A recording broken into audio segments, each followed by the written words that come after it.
What's up, guys? So I know I'm a little late to the party on this one. I tried to post it as fast as I could, which I did get it in a pretty good spot here when I did post it.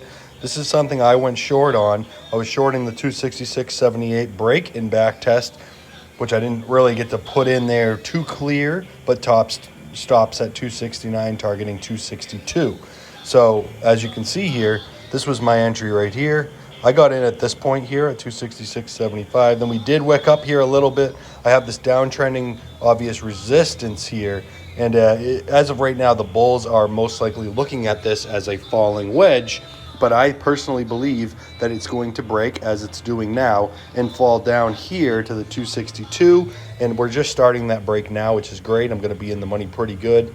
There's another case for the previous low wick here, which we are starting to break now, 264.40s. People are going to be looking for any bullish case. I'm looking for 262.09. If we can break that, we actually could come down to that idea I was talking about in yesterday's video, which would be this trend support of 260.55, which would base off of these two wicks roughly. But we did have like a lot of price action that went on between 260.36 and 261s, so we'll have to watch and see how this plays out.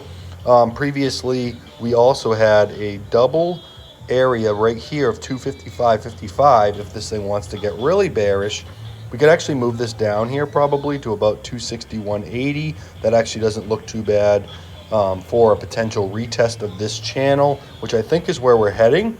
And if we fail to hold it, then we could drop in and actually move down to this area where we could find a nice bounce potentially, and then come back up and try to retest 273, which would give us a beautiful channel between roughly the 275 to 255. This was an area I was talking about. I didn't get this short. I believe this was this morning. No, it was yesterday actually. No, so I never even gave it to us.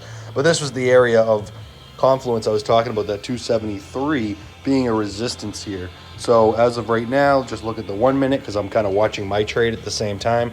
We're finally closing below, so this can cancel out that idea of this being a bullish falling wedge. I'm going to try to get all this shit out as quick as possible. Baba, I know I'm bullish on Baba, and I really am, but I did take a short here in my green box because we did test it again. This is going to be a clear resistance. We couldn't close any candle bodies below. I grabbed a short right here in this candle, and we've just broken ever since. Like I said, it's going to give us some time here to show us that this really wants to be support potentially down in this range. So I am in a short on this as well. And then Apple's actually gearing up for a nice potential short here, which it might already be starting.